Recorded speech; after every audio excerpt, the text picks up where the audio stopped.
എല്ലാവർക്കും നമസ്കാരം. വളരെ പ്രധാനമായിട്ടുള്ള ഒരു സന്ദേശം നമ്മുടെ കുടുംബാംഗങ്ങൾക്ക് എത്തിക്കാനാണ് ഇപ്പോൾ ഈ ഒരു വീഡിയോയുമായി വന്നിട്ടുള്ളത്. എന്താണെന്ന് വെച്ചാൽ, നമ്മൾക്കെല്ലാവർക്കും ആജീവാനന്തകാലം വരെ സുഖമായും സ്വസ്ഥമായും സന്തോഷത്തോടു കൂടിയും ജീവിക്കാനുള്ളൊരു വീടാണ് നമ്മളെപ്പോഴും ഉണ്ടാക്കുക. എന്നാൽ ഈ വീടിന് പലതരത്തിലുള്ള ദോഷങ്ങൾ പലതരത്തിലുണ്ടാകാം. ചിലപ്പോൾ നമ്മൾ അറിയാതെ ആയിരിക്കാം, ചിലപ്പോൾ അറിഞ്ഞുകൊണ്ടാവാം. എന്നാൽ നിങ്ങൾ അറിയാതെ നിങ്ങളുടെ വീട്ടിന് ഉണ്ടാകുന്ന ഒരു ദോഷമാണ് ബ്രഹ്മവേദം എന്ന് പറയുന്നത്. നിങ്ങൾ കാരണക്കാരല്ല, പക്ഷേ അത് നിങ്ങളെ നല്ലതുപോലെ ബാധിക്കും എന്നർത്ഥം. അപ്പോൾ ഈ ബ്രഹ്മവേദം ബാധിക്കാതിരിക്കണമെന്നുണ്ടെങ്കിൽ എന്ത് വേണം? നമ്മൾ വീട് വെക്കുമ്പോൾ വളരെ കൃത്യമായി ചിന്തിച്ചിട്ട് മാത്രമേ സ്ഥലം വാങ്ങാവൂ. വിജനമായ ഒരു സ്ഥലത്ത് നമ്മൾ വീട് വെക്കുമ്പോൾ വളരെ ശ്രദ്ധിക്കുക.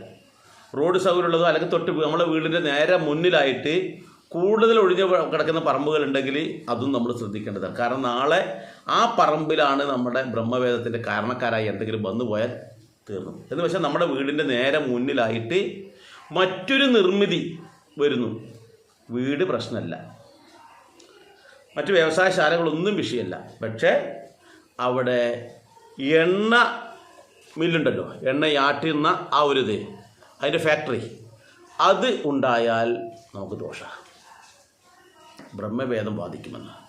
നമ്മുടെ പ്രധാന വാതിലിൻ്റെ നേരെ മുന്നിലായിട്ട് ഓയിൽ മില്ലുണ്ടായിക്കഴിഞ്ഞാൽ അത് നമ്മുടെ വീടിനെ ദോഷം ചെയ്യും. നമ്മുടെ വീട്ടിലേക്ക് എത്തുന്ന പോസിറ്റീവ് എനർജിയെ, ഇതിൽ നിന്ന് ഉയരുന്ന ആ എണ്ണമയം ആയിട്ടുള്ള അന്തരീക്ഷം നമുക്ക് കിട്ടേണ്ട പോസിറ്റീവ് എനർജിയെ ഇല്ലാതെയാക്കും എന്നുള്ളതാണ് യാഥാർത്ഥ്യം. അപ്പോൾ അതുകൊണ്ട് തന്നെ അത് വലിയൊരു ദോഷമായിട്ടാണ് വാസ്തുശാസ്ത്രജ്ഞന്മാർ കണക്കാക്കിയിട്ടുള്ളത്. അപ്പോൾ എന്ത് വേണം? നമ്മൾ ഈ തരത്തിൽ മുന്നിൽ, നമ്മുടെ വീടിൻ്റെ മുന്നിൽ ഒരു കാരണവശാലും എണ്ണ കമ്പനികൾ അല്ലെങ്കിൽ എണ്ണ ഫാക്ടറികൾ വരാതിരിക്കാൻ വേണ്ടി ശ്രമിക്കുക. അങ്ങനെ വരികയാണെങ്കിൽ നമ്മൾക്ക് ഒരുപാട് കഷ്ടപ്പാടുകളും അതുപോലെ തന്നെ കുടുംബത്തിൽ പലതരത്തിലുള്ള തകർച്ചകളും സംഭവിക്കും എന്നാണ് പറയുന്നത്. പരസ്പരം അങ്ങോട്ടും ഇങ്ങോട്ടും കണ്ടുകൂടാത്ത പോലത്തെ ഒരു അവസ്ഥ വരെ ഉണ്ടാക്കും. അത് വേണോ വേണ്ടോ നമ്മളത് തീരുമാനിക്കേണ്ടത്. നമ്മുടെ കുടുംബത്തിൽ ശ്രേഷ്ഠമായ അന്തരീക്ഷം നിലനിൽക്കണമെങ്കിൽ അങ്ങനെയുള്ളൊരു വില കൊടുത്ത ഒരാൾ വീട് വാങ്ങുമ്പോൾ പ്രത്യേക ഈ കാര്യം ശ്രദ്ധിക്കുക. അതുപോലെ നമ്മൾ വീട് വെക്കുന്ന അവസരത്തിൽ നമ്മൾ മറ്റുള്ള ചുറ്റുവട്ടത്ത് വീടൊക്കെ ഉണ്ടെങ്കിൽ നല്ലതാണ്. അങ്ങനെയുള്ള സ്ഥലങ്ങൾ ഒരു 10 സെൻറ്റോ 50 സെൻറ്റോ 1 ഏക്കറോ എത്ര വേണമെങ്കിൽ നമ്മൾ എടുത്തോളൂ. പക്ഷേ നേരെ മുമ്പിലുള്ള ഒരു ഫാക്ടറിയോ മറ്റോ വരാനുള്ള സാധ്യത ഉണ്ടെങ്കിൽ അത് ഏത് വിധേനയും നിങ്ങളുടെ വീടിൻ്റെ നേരെ മുമ്പിൽ ആ കെട്ടിടം വരാത്ത വിധത്തിൽ ചെയ്യുന്നതായിരിക്കും. അവരോട് പറയണം, നേരെ മുന്നിൽ വരാത്ത വിധത്തിൽ ചെയ്യണം, അല്ലെങ്കിൽ ചെയ്യിപ്പിക്കണം, അല്ലെങ്കിൽ നിങ്ങൾക്ക് ദോഷം ചെയ്യും. പരമാവധി വീടിൻ്റെ നേരെ മുന്നിൽ വരാതിരിക്കുന്നതാണ് നല്ലത്. അപ്പോൾ ഈ ഒരു കാര്യം വിശ്വാസികളായ ആൾക്കാർ മുറുകെ പിടിക്കുക. കാരണം നാളെ നമുക്ക് ദോഷം ഉണ്ടാകാതിരിക്കും. ഇതിന് ബ്രഹ്മവേദം എന്നാണ് പറയുക. ഈ ബ്രഹ്മവേദം നമ്മുടെ വീടിനെ ബാധിച്ചു കഴിഞ്ഞാലുള്ള ദോഷങ്ങൾ ഞാൻ പറഞ്ഞു. അത് നമ്മുടെ കുടുംബത്തിൽ കഷ്ടപ്പാടുകളുണ്ടാകും. അവിടെ താമസിക്കുന്ന അന്തേവാസികളായിട്ടുള്ള ആൾക്കാർക്ക് അവിടെ കഷ്ടപ്പാടുകളും അവരുടെ കുടുംബത്തിൽ തകർച്ചയും മറ്റു കാര്യങ്ങളും ഉണ്ടാകും. അതില്ലാതിരിക്കണമെങ്കിൽ നമ്മൾ തന്നെ മനസ്സ് വിചാരിക്കണം.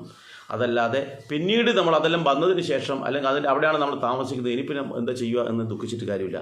അവരോട് പൊളിച്ചു കെട്ടി പോകാൻ വേണ്ടി പറയാൻ പറ്റില്ല. അതിന് നേരെ മുമ്പിൽ പോയിട്ട് നമ്മൾ വീട് വാങ്ങിച്ചു അല്ലെങ്കിൽ വീട് വെച്ചു, ഇനി അതിൻ്റെ മുന്നിൽ നമുക്ക് വീട് വെക്കണം എന്നിരിക്കട്ടെ. അപ്പോൾ ഒറ്റ മാർഗ്ഗമേ ഉള്ളൂ. പ്രധാന വാതിൽ ആ കമ്പനിയുടെ നേർക്ക് വരാത്ത വിധത്തിൽ നിങ്ങൾ പ്രധാന വാതിൽ മാറ്റി സ്ഥാപിച്ചാൽ മതി. അപ്പോൾ ആ എനർജി നമുക്ക് നേരെ എഫക്റ്റ് ചെയ്യില്ല എന്നർത്ഥം. അപ്പോൾ ആ ദിശയിലേക്ക് പ്രധാന വാതിൽ വരാതെ മറ്റല്പം അങ്ങോട്ടും ഇങ്ങോട്ടും മാറ്റിയിട്ട് സ്ഥാപിക്കുക. അപ്പോൾ അതിനൊരു പരിഹാരം കൂടി ആകും എന്നുകൂടി ഓർക്കുക. മറ്റൊരു വീഡിയോയുമായി മറ്റൊരു അവസരത്തിൽ വരാം. എല്ലാവർക്കും നന്ദി, നമസ്കാരം.